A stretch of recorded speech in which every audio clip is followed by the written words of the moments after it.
name's Fiona, and I want to do 4 things. There we go, brilliant. 4 things with you over the course of the next 20 minutes. First is I want to tell you why I'm here.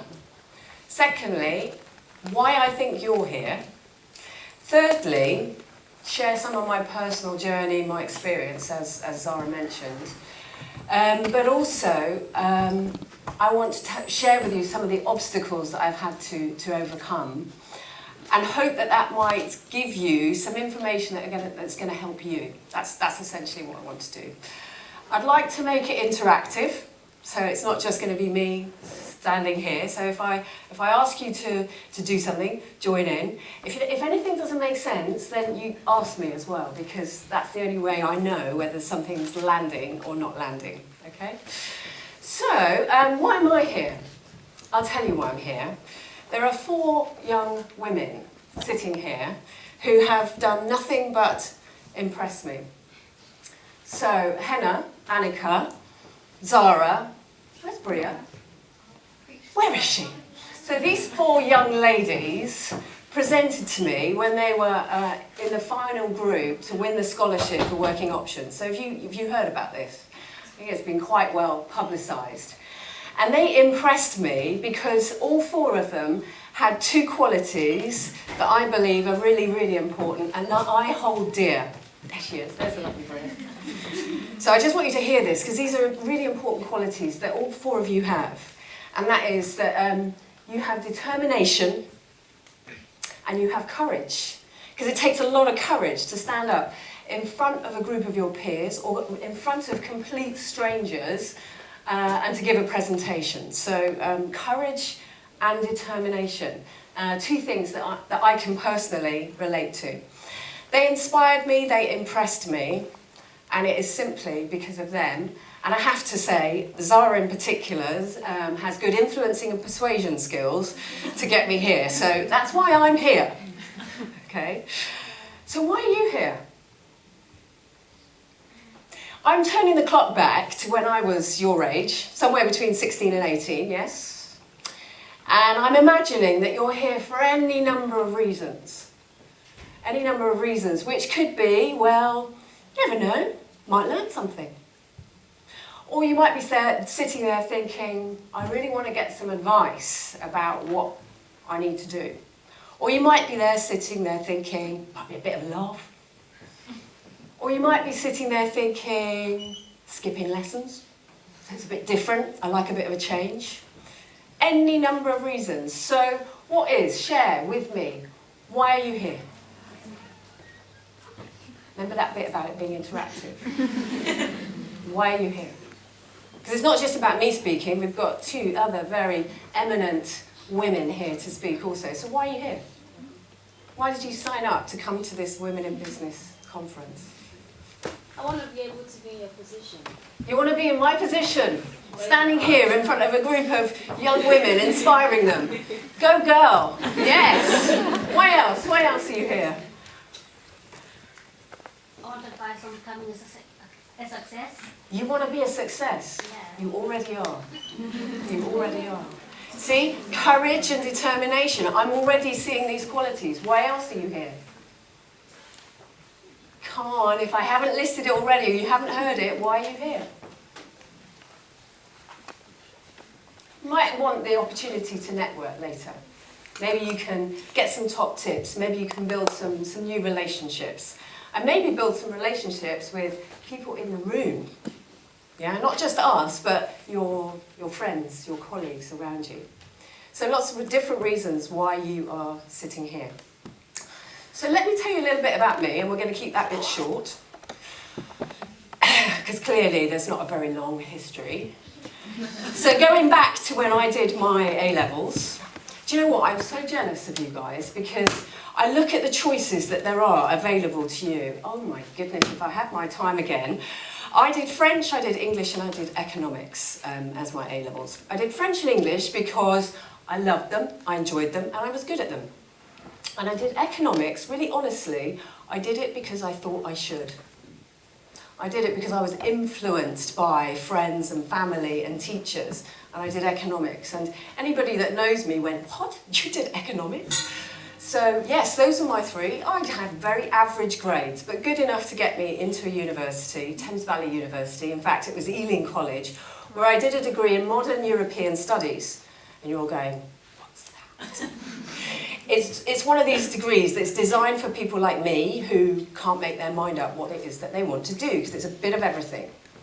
History, geography, politics, economics, and a language. And I had a great time. I made some choices about how I studied, what I studied, and I managed to get a degree. So I have a BA Honours in Modern European Studies. Have I used it in what I do? Really, honestly, probably not. But I know that that qualification is really important, and more so now than when we wind the clock back to when I did a degree. So when I did my degree, I was then like, I still really didn't know what I wanted to do. It's taken me quite a long time to find my home, to find what it is that is really my passion, the thing that I love to do.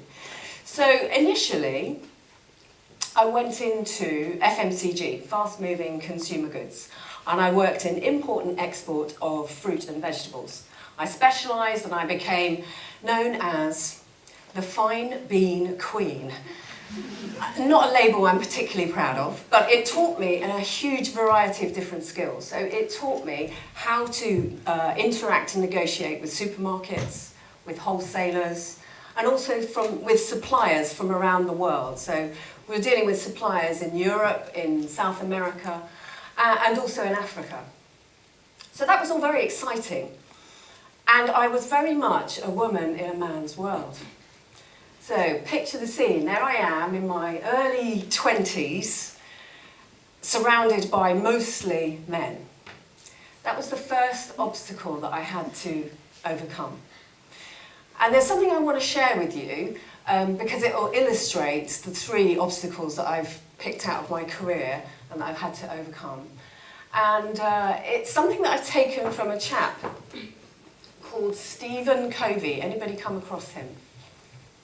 Anybody read business or personal development books? Stephen Covey. This has been on my bookshelf for 15, maybe 20 years. It's the first one that I bought, and I still use it today. In fact, I'm running a training course looking at one of these habits with some people in a company in about 10 days' time. I want to share this with you. Get this early, because it will still be relevant in 10, 20, 30, 50 years' time. So we're just going to look at something that I learned from Stephen Covey that changed my life. So look at who you're sitting next to and get yourself into a pair. And it might not completely match up in pairs. It might not completely match up in pairs, but more or less, right? Decide, and normally we say right, decide who's going to be A and who's going to be B, yeah? Yeah? Well, it's not going to be A and B. You're going to decide who's going to be S, and who's going to be R. Okay?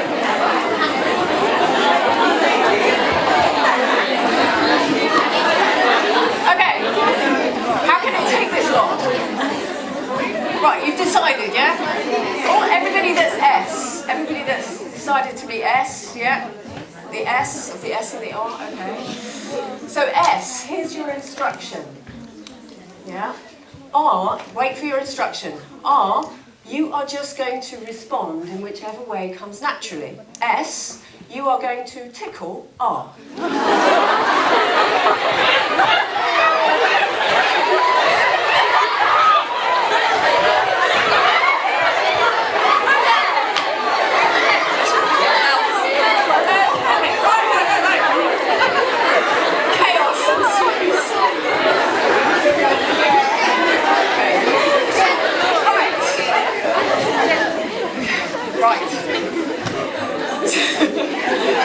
Total chaos. So S stands for stimulus or situation. Yeah. R stands for response. So when we're being tickled, we have an automatic response. Yeah.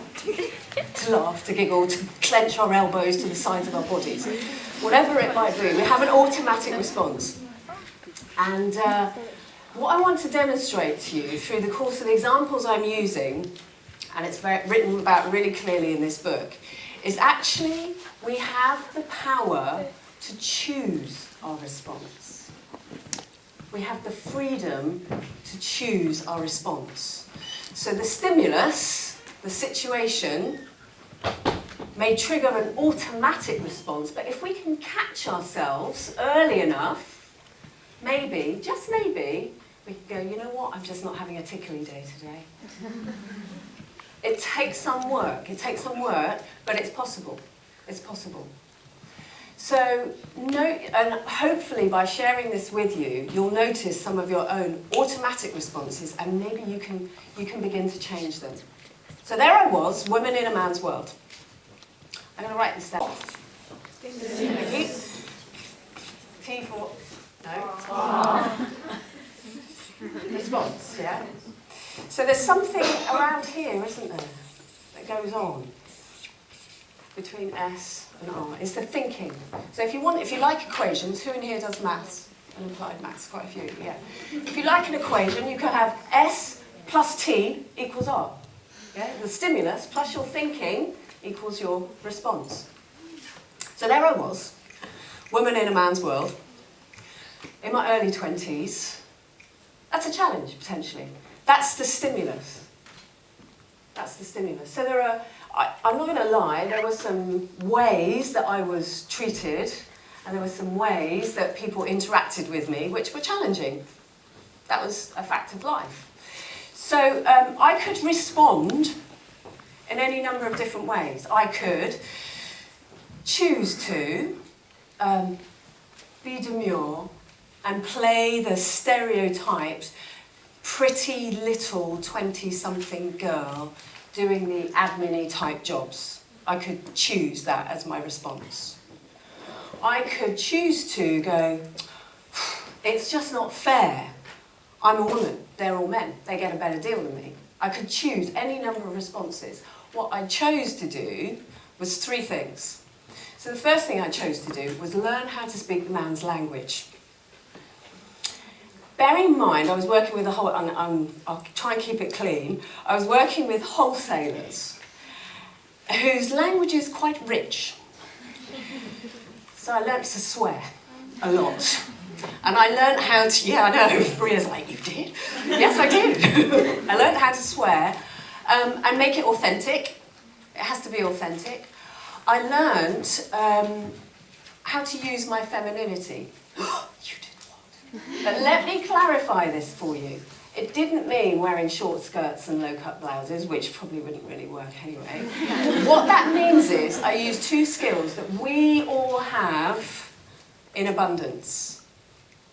And we have them because we are women. And those 2 skills are that we have insight and intuition.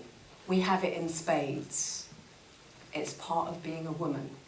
We also have compassion and empathy. It's a natural part of being a woman. I began to learn that by using those things, I could get on better. So you see, choosing our response makes a difference to how we overcome obstacles, yeah? At 25, I decided I needed career change, like you do. And I decided I wanted to get into the pharmaceutical industry. FMCG, pharmaceutical industry. So there is absolutely no similarity, apart from one thing, sales and me. Next obstacle. I have no background in science whatsoever. I think, well, I do have. They don't go out of date, do they? GCSEs? Okay, well, they were O-levels when I did them. I had O-level biology. That was it. And I wanted to get into the pharmaceutical industry because the boyfriend I had at the time was a junior doctor, and he went, yeah, you'd be great at that. Really? So I thought, okay, I'll give it a go. Bearing in mind I had no science background. So that was the obstacle, that was the stimulus, that was the situation. How did I overcome that? So luckily enough, I found somebody who gave me a break. I went to a number of interviews and they kind of went, oh, what, you don't have a degree in, neuroscience, or you don't have a degree in applied biology or chemistry? No. You don't have an A-level in biology? No. Okay, so there was a lot of no's until somebody recognised something in me that they thought would work. And so the response at being given that lucky break by me was, I really wanted to prove to myself that I could do it. It wasn't about proving it to anybody else, it was about proving it to myself. Now here's the thing about joining the pharmaceutical industry. Within 2 years of joining, if you are going and seeing doctors, whether they're GPs or hospital doctors or nurses, you have to pass an exam. And it's called the Association of British Pharmaceutical Industries exam. You have 2 years to pass it. If you don't pass it, basically you're sacked. It's quite an incentive to pass it. So I decided I wasn't just going to pass it, I wasn't going to pass it with merit. I went all out. I studied harder for that exam than I ever did for my degree, for my A-levels, or for my O-levels, and I passed with distinction. That was the response that I chose. Admittedly, I was older and wiser and less distracted by some of the things that I know you're all distracted by, but that was the choice that I made. So there I was in the pharmaceutical industry, and I loved that. Through a succession, somebody's keeping time for me, aren't they? Because there's no clock in here. Through a various succession of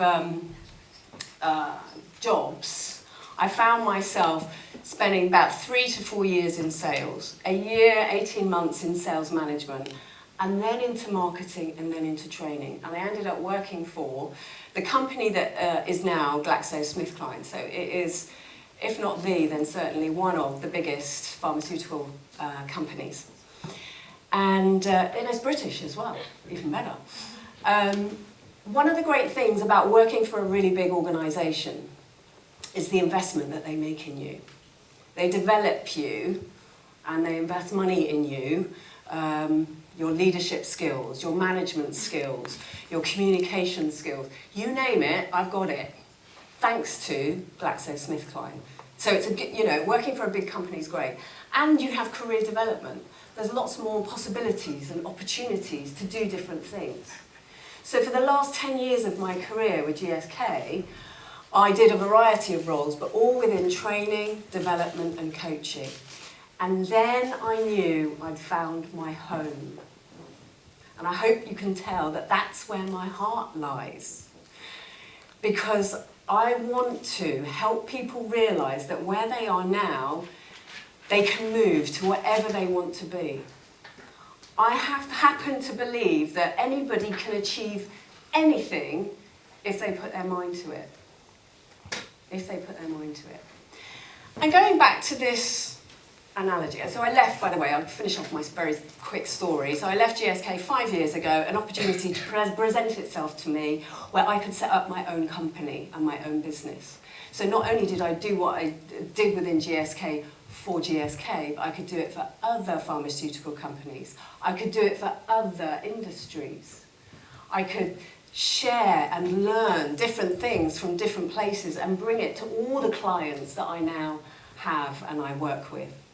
So that's how I got to where I am today. Oh, and just a little aside, I set up another business 2 years ago. I decided to become qualified as a yoga teacher, and I set up a yoga business. So I also do that as well. Who knew that I would be doing this? If you told me, at your age, if you told me at 45 you will be running 2 businesses, I would be absolutely astounded. I wouldn't believe you. So there you go. Anything is possible. I want you to, if there's nothing else you remember this. How many of you have received a piece of, let's say, coursework, where you've got an expected mark? You've done all the work, you've got an expected mark coming back to you, yeah? And it's not the mark you were expecting. It's lower. And the comments are not what you were expecting to read. I'm seeing some actual nods and certainly some eyes that are telling me, yep, been there. Yeah? That's your stimulus. How you choose to respond determines the rest of your life. How you choose to respond could be, well, they're a rubbish teacher anyway. Yeah? I have friends who have kids who are 17 years old. I've heard this out of their mouth. Rubbish teacher. Never inspires me, never listens. I know you have great teachers here at Luton. I've met some of them and I'm inspired by them, so I'm guessing that you will be too. Rubbish teacher, that could be one response. Another response could be, but I worked so hard for that. That is so unfair. Yeah? I can see smiles. You're thinking, yeah, that's my response. Another response could be, don't care anyway. Never liked that subject. Yep, seeing nods. What's another response that's going to be, what's a response that would help you? Remember, you have the freedom to choose your response. Yeah, take the feedback. What do I need to do to improve? What do I need to do to improve? So S plus T, if you're into your equations, plus your thinking, you have the freedom to choose your response. So, I've never done this before, by the way. I've never spoken to a group of beautiful young women. I've spoken to lots of people and lots of mixed audiences, but I've never spoken to a group of young women. So I would, when we get together at the end, because we've got a little networking opportunity, if there's something that you really liked that I've talked about, specifically, I want to hear about it. If there's something that I can do that would make it even better, I want to know what it is. Yeah? Would you do that for me? Because I'm learning. Every day I'm still learning. And I might have to do this again. Mightn't I? I might have to do this again. So I want to make sure that I can make it as good as it needs to be so that you get something from this. S plus T equals R. Thank you very much.